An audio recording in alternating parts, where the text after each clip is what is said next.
سیرت لائبریری پر آپ سن رہے ہیں مرزا ریاض احمد کی عقیدت و مودت سے لکھی گئی کتاب رخ مصطفیٰ۔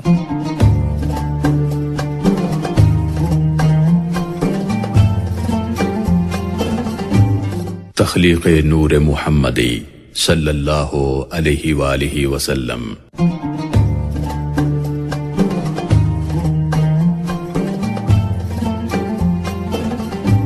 مدارج النبوہ میں رسول اللہ صلی اللہ علیہ وآلہ وسلم کا ارشاد گرامی ہے، اول ما خلق اللہ نوری والخلق كلهم من نوری۔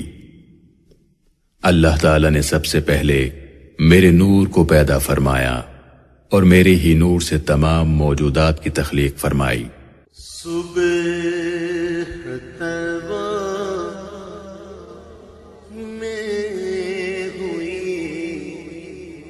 بٹتا ہے بڑا دور کا صبح طیبہ میں ہوئی، بٹتا ہے بڑا دور کا صدقہ لے لے نور کا تارا نور کا صدقہ لے لے نور کا آیا ہے تارا نور کا۔ حضرت جابر بن عبداللہ انصاری رضی اللہ تعالیٰ عنہ فرماتے ہیں کہ میں نے رسول اللہ سے عرض کی، یا رسول اللہ، میرے ماں باپ آپ پر قربان ہوں، یہ تو بتائیے کہ اللہ تعالیٰ نے سب سے پہلے کس چیز کو پیدا فرمایا؟ رسول اللہ نے فرمایا، یا جابر، ان اللہ تعالی قد خلق قبل الاشیاء نور نبیک من نورہ۔ جابر، اللہ تعالیٰ نے تمام اشیاء سے پہلے تیرے نبی کا نور اپنے نور سے پیدا فرمایا۔ نوری محفل پہ چادر تنی نور کی، نوری محفل پہ چادر تنی نور کی، نور پھیلا ہوا آج کی رات ہے۔ ایک روز صحابہ کرام نے رسول اللہ سے دریافت کیا، آپ کی نبوت کب ثابت ہوئی؟ بروایت سیدنا ابو ہریرہ رضی اللہ تعالیٰ عنہ، رسول اللہ نے جواباً ارشاد فرمایا، کنت نبیا وآدم بین الروح والجسد۔ میں اس وقت بھی نبی تھا جب آدم ابھی روح اور جسم کے درمیان تھے۔ اس حدیث کو امام بخاری اور امام ترمذی نے روایت کیا ہے۔ نیز یہ بھی فرمایا، کنت نبیا وآدم بین الماء والطین۔ میں اس وقت بھی نبی تھا جب آدم پانی اور مٹی کے درمیان تھے۔ جب آدم کا وجود مسعود تیار ہو چکا تو رسول اللہ کا مقدس نور آدم علیہ السلام کی پیشانی میں بطور امانت رکھ دیا گیا، جس کی وجہ سے آدم کی پیشانی آفتاب و ماہتاب کی طرح چمکنے لگی۔ پھر اللہ تعالیٰ نے فرشتوں کو حکم دیا کہ آدم کو سجدہ کرو۔ نور محمدی کی جلوہ افروزی دیکھ کر سب فرشتے سجدہ ریز ہو گئے۔ چاندنی میں ہے ڈوبے ہوئے دو جہاں، چاندنی میں ہے ڈوبے ہوئے دو جہاں، کون جلوہ نما آج کی رات ہے، کون جلوہ نما آج کی رات ہے۔ لیکن ابلیس لعین حسد کی آگ میں جل گیا اور سجدہ کرنے سے انکاری ہوا۔ وہ راندہ درگاہ ہوا کہ دربار خداوندی میں ابدی گستاخ اور ملعون قرار پایا۔ تفسیر کبیر میں تیسرے پارے کی آیت تلک الرسل فضلنا کی تشریح میں امام رازی رحمت اللہ علیہ فرماتے ہیں کہ آدم علیہ السلام کو سجدہ کرنے کا حکم جو فرشتوں کو دیا گیا تھا وہ اس وجہ سے تھا کہ ان کی پیشانی میں حضرت محمد صلی اللہ علیہ وآلہ وسلم کا نور پاک تھا۔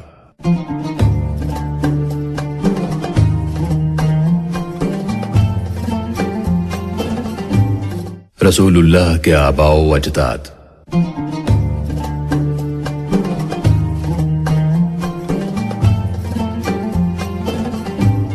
رسول اللہ کا مقدس نور پیدائش عالم کے وقت انسان اول حضرت آدم علیہ السلام کی پیشانی میں جلوگر ہوا، پھر نسل در نسل حضرت شیس، حضرت ادریس، حضرت نوح اور حضرت ابراہیم علیہم السلام میں منتقل ہوا، تاکہ یہ نور پاک مردوں سے پاک عورتوں میں منتقل ہوتا ہوا رسول اللہ کے والد ماجد حضرت عبداللہ تک پہنچا۔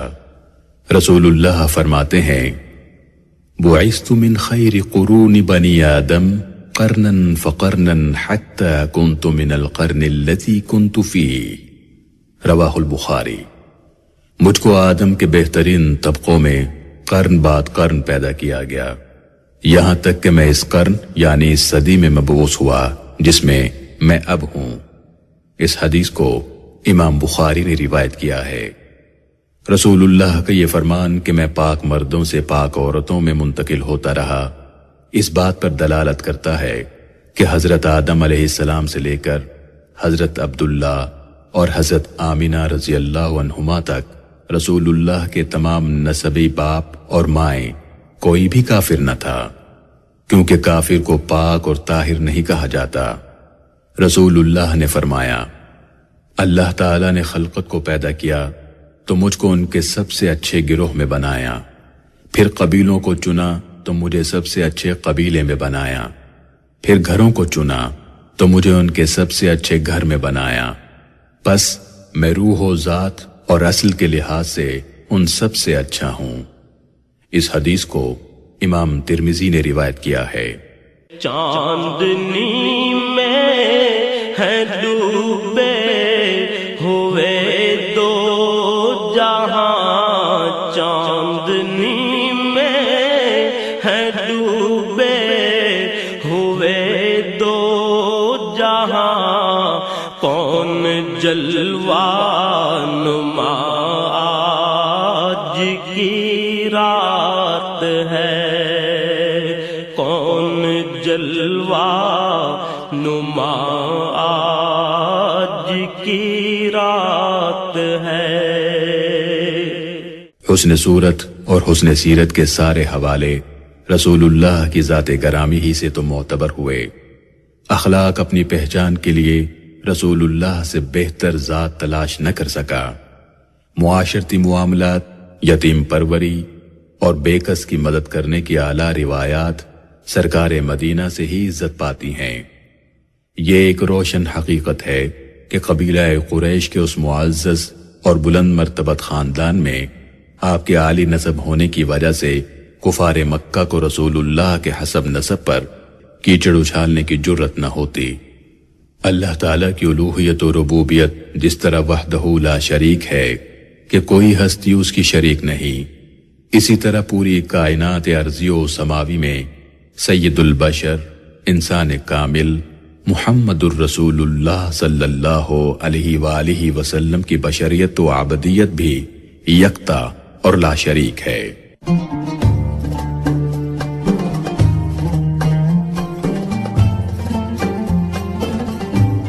نور مبین کی پاکیزگی اور فیضان۔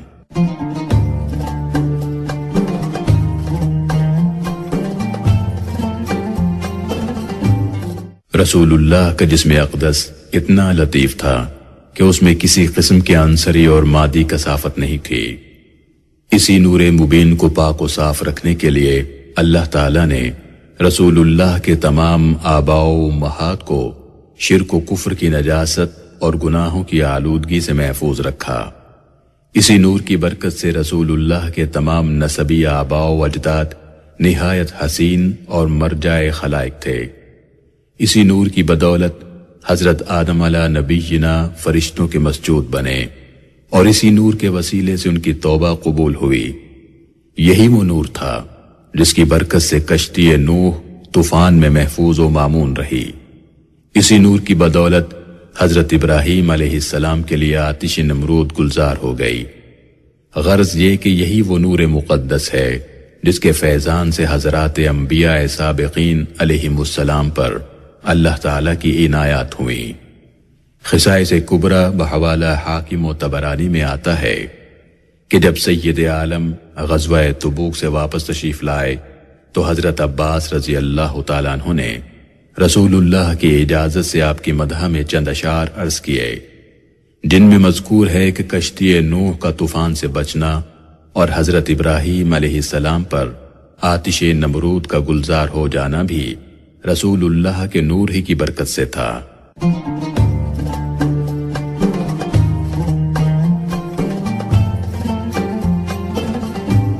آب زمزم کا چشمہ۔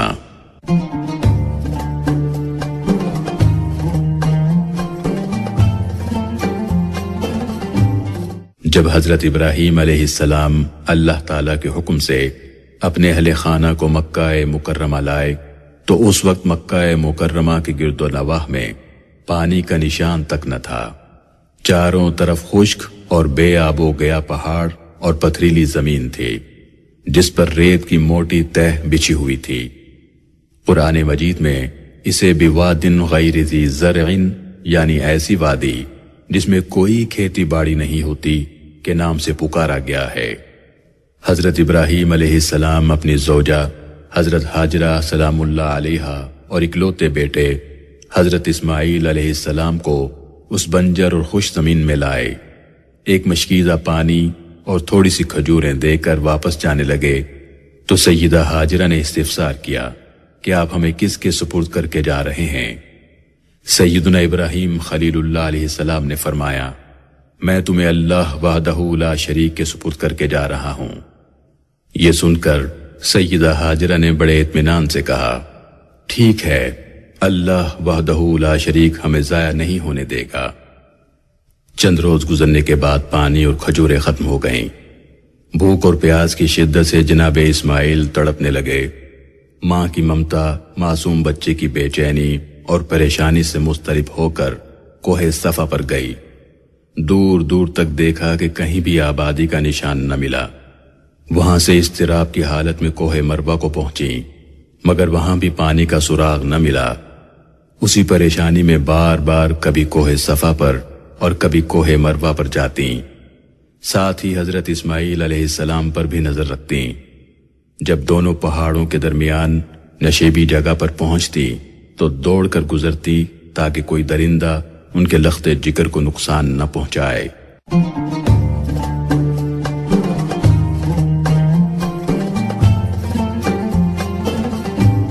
آپ سن رہے ہیں سیرت لائبریری.com پر رخ مصطفیٰ۔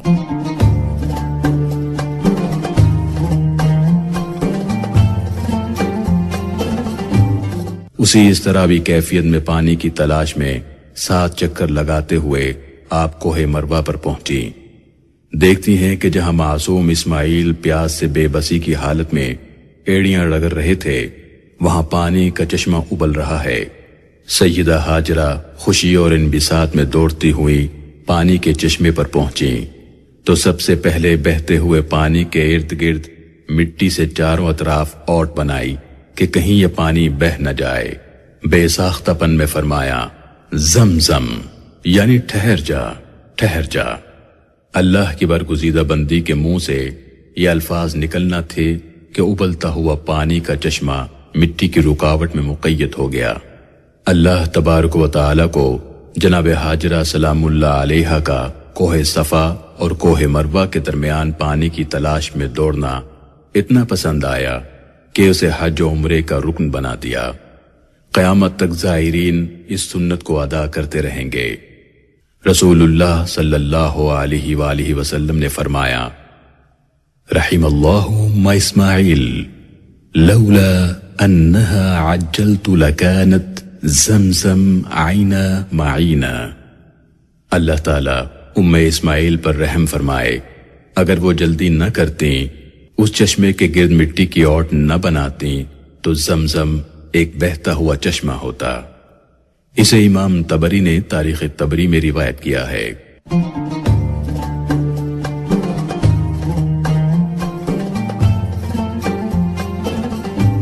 مکہ مکرمہ کی آبادی۔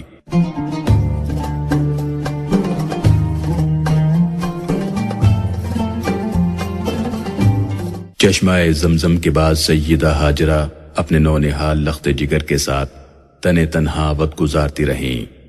قبیلہ بنو جرہم کے شام جانے والے ایک قافلے کا ادھر سے گزر ہوا۔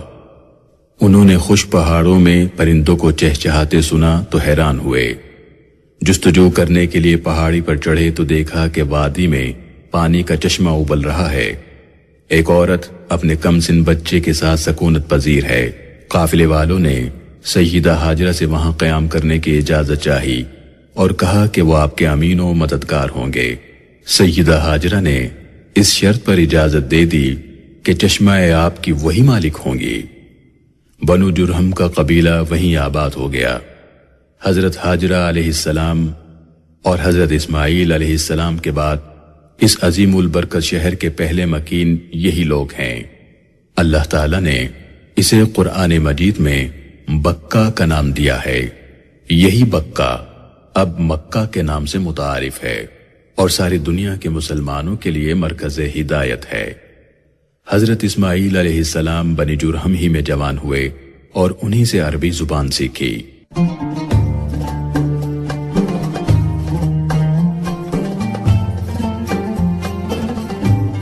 بیٹے کی قربانی۔ حضرت اسماعیل علیہ السلام کی عمر جب 13 برس ہوئی تو حضرت ابراہیم علیہ السلام نے خواب میں دیکھا کہ وہ اپنے نور نظر لخت جگر اسماعیل کو ذبح کر رہے ہیں۔ خواب دیکھ کر وہ سمجھ گئے کہ اللہ تعالیٰ سب سے پیاری چیز کی قربانی چاہتا ہے۔ سراپا تسلیم و رضا سیدنا ابراہیم علیہ السلام کسی تعویل کا سہارا لیے بغیر از حد صبر آزما حکم کو بجا لانے کا بلا تعامل فیصلہ کرتے ہوئے فوراً اپنے بیٹے کو قربان کرنے کے لیے تیار ہو گئے۔ حضرت اسماعیل علیہ السلام سے فرمانے لگے کہ بیٹا، میں نے خواب دیکھا ہے کہ میں تمہیں ذبح کر رہا ہوں، اب بتاؤ تمہارا کیا خیال ہے؟ حضرت اسماعیل علیہ السلام نے بصد ادب و احترام اپنے والد بزرگوار سے کہا کہ ابا جان، آپ کر ڈالیے جو حکم آپ کو رب نے دیا ہے۔ قرآن مجید میں اللہ رب العالمین نے سورہ صافات آیت نمبر 102 میں اسے یوں بیان فرمایا، قال یا ابت افعل ما تؤمر ستجدنی ان شاء اللہ من الصابرین۔ عرض کیا، ابا جان کر ڈالیے جو آپ کو حکم دیا گیا ہے، اللہ نے چاہا تو آپ مجھے صبر کرنے والوں میں سے پائیں گے۔ حضرت ابراہیم علیہ السلام کو اپنے سعادت مند بیٹے کا اللہ کے حکم کے سامنے بلا جھجک تسلیم و رضا کا مظاہرہ کرنے پر کتنی مسرت ہوئی ہوگی۔ آپ اپنے لخت جگر کو لے کر دور مینا کے میدان میں پہنچے، ان کو پیشانی کے بل زمین پر لٹایا اور گلے پر چھری چلا دی۔ ہاتف غیبی سے آواز آئی، ابراہیم بس اپنا ہاتھ روک لیجئے۔ آپ نے اپنے خواب کو سچ کر دکھایا۔ اس واقعے کا ذکر قرآن مجید میں سورہ صافات آیات 104 اور 105 میں یوں آیا ہے، وَنَادَيْنَاهُ أَن يَا إِبْرَاهِيمُ قَدْ صَدَّقْتَ الرُّؤْيَا إِنَّا كَذَلِكَ نَجْزِي الْمُحْسِنِينَ۔ اور ہم نے آواز دی کہ اے ابراہیم بس ہاتھ روک لو، بے شک تم نے سچ کر دکھایا خواب کو، ہم اسی طرح بدلہ دیتے ہیں محسنوں کو۔ جب ابراہیم علیہ السلام نے دیکھا تو بیٹے کی جگہ ایک مینڈھا قربان ہو چکا تھا۔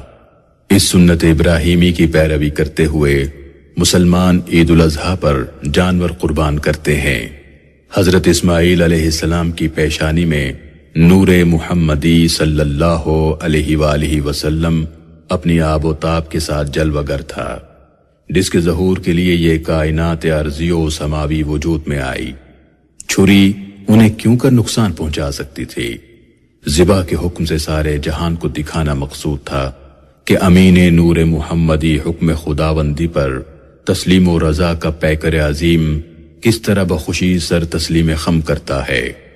نور محمدی کی امانت اسی کے سپرد کی گئی ہے جو اس قابل اور اس مقدس بار امانت کو اٹھانے کی اہلیت رکھتا ہے۔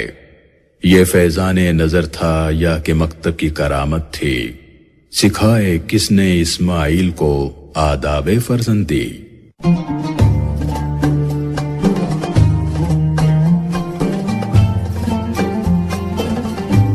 سیرت لائبریری پر آپ سن رہے ہیں مرزا ریاض احمد کی عقیدت و مودت سے لکھی گئی کتاب رخ مصطفیٰ۔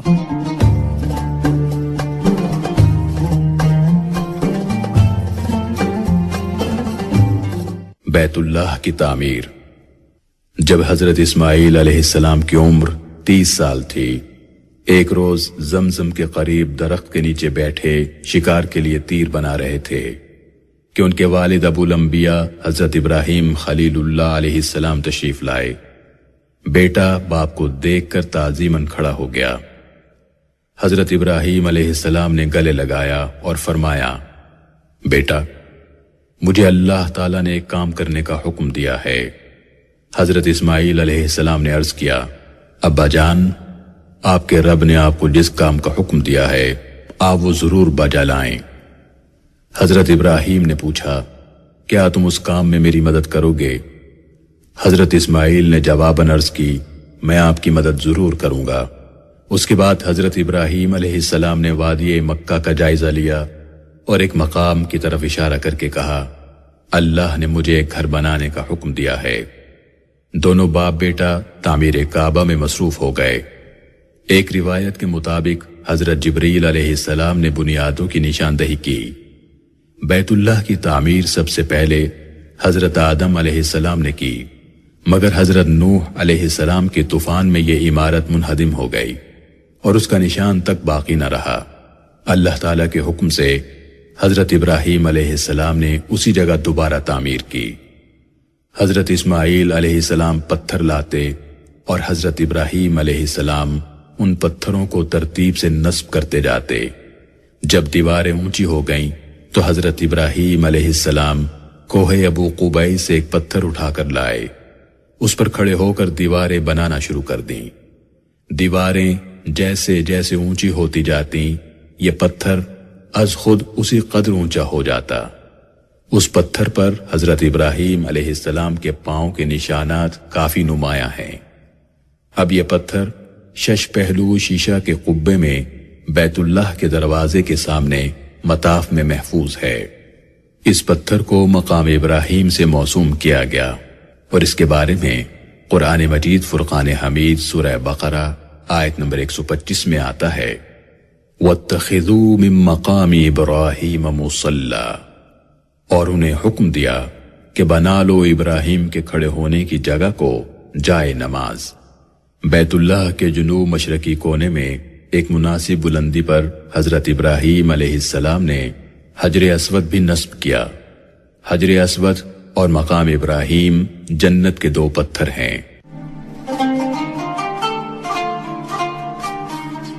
السلام علیکم، آپ سن رہے ہیں سیرت لائبریری.com۔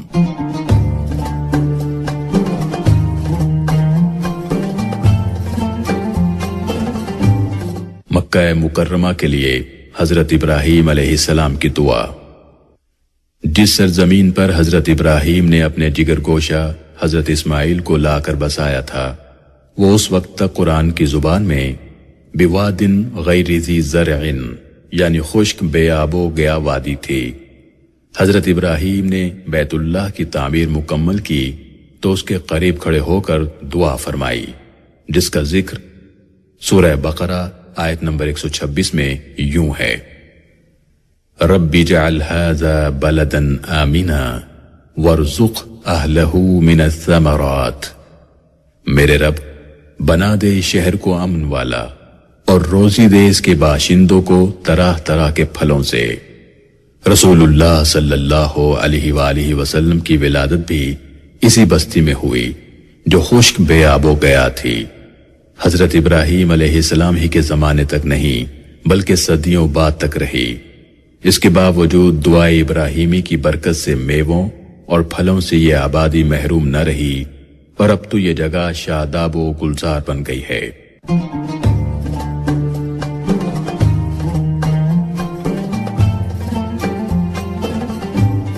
دعائے خلیل۔ حضرت ابراہیم اور اسماعیل علیہ السلام بیت اللہ کی بنیادیں اٹھاتے ہوئے رب کریم کی بارگاہ میں دعا کرتے جا رہے تھے، جس کا ذکر قرآن مجید فرقان حمید کی سورہ بقرہ آیات 127 تا 129 میں آیا ہے۔ فرمایا، جس کا مفہوم ہے، اور یاد کرو جب اٹھا رہے تھے ابراہیم اور اسماعیل خانہ کعبہ کی بنیادیں، ہمارے پروردگار ہماری یہ خدمت قبول کر، بے شک تو ہی دعا کا سننے والا اور نیت کا جاننے والا ہے۔ ہمارے پالنے والے تو ہمیں اپنا فرما بردار بندہ بنا، اور ہماری اولاد سے ایک گروہ پیدا کر جو تیرا فرما بردار ہو، اور بتا دے ہمیں عبادت کے طریقے، اور توجہ فرما ہم پر اپنی رحمت سے، بے شک تو ہی توبہ قبول کرنے والا ہمیشہ رحم فرمانے والا ہے۔ اور ہمارے پالنے والے انہی میں سے ایک برگزیدہ رسول بھیج جو ان کو تیری آیتیں پڑھ کر سنائے اور آسمانی کتاب اور حکمت کی باتیں سکھائے، اور ان کے نفوس کو پاکیزہ کر دے، بے شک تو ہی غالب اور زبردست حکمت والا ہے۔ ہمارے پروردگار یہ خدمت ہم سے قبول فرما، بے شک تو ہی سننے والا جاننے والا ہے۔ اللہ تعالیٰ نے حضرت ابراہیم علیہ السلام کی اس دعا کو شرف قبولیت بخشا، اور قریباً 2500 سال بعد ان کی اولاد میں سید المرسلین خاتم النبیین حضرت محمد مصطفیٰ احمد مجتبی صلی اللہ علیہ وآلہ وسلم تشریف لائے۔ رسول اللہ کے آنے سے قیامت تک کے لیے رسالت و نبوت کا سلسلہ ختم ہو گیا۔ انبیاء اور مرسلین کی آمد اپنی تکمیل کو پہنچی۔